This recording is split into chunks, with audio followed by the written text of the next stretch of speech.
السلام علیکم۔ SN Islamic history میں خوش آمدید۔ بسم اللہ الرحمن الرحیم۔ مکہ مکرمہ کے باسی 15 سالہ ابو محذورہ کا اصل نام اوس بن ربیعہ تھا۔ اپنے ساتھیوں کی معیت میں مکہ مکرمہ کے گرد و نواح میں بکریاں چرانا اس کے روزمرہ کے معمولات میں شامل تھا۔ ایک دن وہ وادی حنین کے قریب جورانا کے پہاڑوں میں اپنے دوستوں کے ساتھ بکریاں چرا رہا تھا کہ اچانک ایک طرف سے اذان کی آواز اس کے کانوں سے ٹکرائی۔ وہ ان دل نشین کلمات کی طرف متوجہ ہوا۔ اللہ کے رسول صلی اللہ علیہ وسلم نے فتح کے بعد حنین کا رخ کیا تھا۔ وہاں سے واپسی پر آپ جورانا میں مقیم تھے۔ ظہر کا وقت ہوا تو حضرت بلال رضی اللہ تعالی عنہ نے اپنی خوبصورت آواز میں اذان دینا شروع کی۔ فضا کو چیرتی ہوئی یہ صدا ابو محذورہ اور اس کے ساتھیوں نے بھی سنی۔ یہ نوجوان خوش مزاج تھے۔ ابو محذورہ نے حضرت بلال رضی اللہ تعالی عنہ کی نقل اتارنا شروع کر دی۔ انہوں نے مذاق ہی مذاق میں اذان کہنا شروع کر دی۔ حضرت بلال رضی اللہ تعالی عنہ نے کہا، اللہ اکبر۔ ابو محذورہ نے بھی کہا، اللہ اکبر۔ حضرت بلال رضی اللہ تعالی عنہ مسلمانوں کے کیمپ میں اذان دے رہے تھے۔ ابو محذورہ اپنی بکریوں میں کھڑا ان کلمات کو اسی انداز میں دہراتا جا رہا تھا۔ ابو محذورہ کی آواز بڑی خوبصورت اور صاف تھی۔ خوش قسمتی اس کی راہ دیکھ رہی تھی۔ ہوا یہ کہ اس کی اذان کی آواز اللہ کے رسول صلی اللہ علیہ وسلم تک بھی جا پہنچی۔ جب اس نے اذان ختم کی تو اللہ کے رسول صلی اللہ علیہ وسلم نے حضرت علی اور حضرت زبیر بن العوام رضی اللہ تعالی عنہما کو حکم دیا، جس لڑکے نے ابھی اذان دی ہے اسے میرے پاس بلا کر لاؤ۔ وہ وادی کے دوسری طرف گئے اور بکریاں چرانے والے ان لڑکوں کو لے کر آئے۔ آپ صلی اللہ علیہ وسلم نے ان لڑکوں سے پوچھا، ابھی تم میں سے کس نوجوان نے اذان کے کلمات دہرائے تھے؟ لڑکے خجالت اور حیا کے مارے خاموش رہے۔ اللہ کے رسول کی حکمت اور محبت دیکھیں کہ آپ صلی اللہ علیہ وسلم نے انہیں ڈانٹنے کی بجائے ایک سے کہا، تم اذان سناؤ۔ اس نے اذان دینا شروع کی مگر اس کی آواز اچھی نہ تھی۔ آپ صلی اللہ علیہ وسلم نے دوسرے سے کہا، اب تم اذان سناؤ۔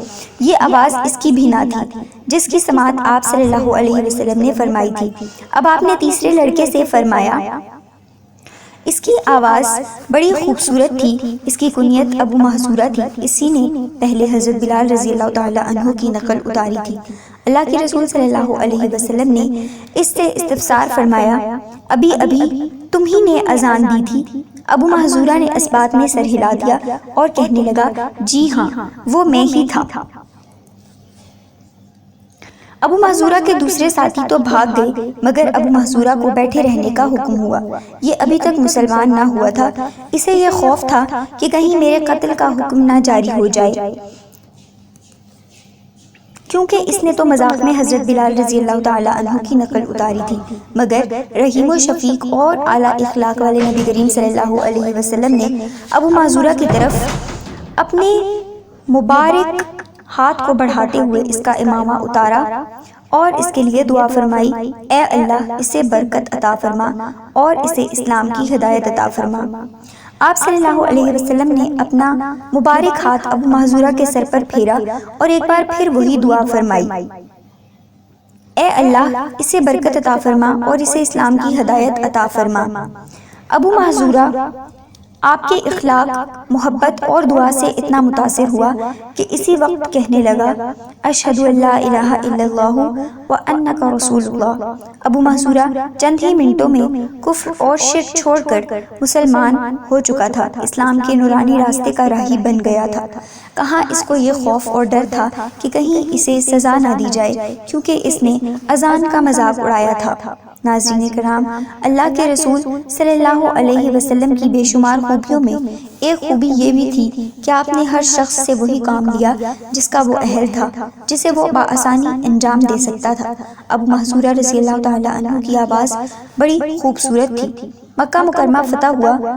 حرم مکی میں خوبصورت اذان دینے والے شخص کی ضرورت تھی۔ آپ صلی اللہ علیہ وسلم نے دیکھا کہ ابو محذورہ اس ذمہ داری کو بڑی خوبی سے پورا کر سکتے ہیں تو ان کا انتخاب کر لیا اور ابو محذورہ سے ارشاد فرمایا، جاؤ تم اہل مکہ مکرمہ کے لیے مؤذن ہو، تمہیں مکہ والوں کے لیے مؤذن مقرر کیا جاتا ہے۔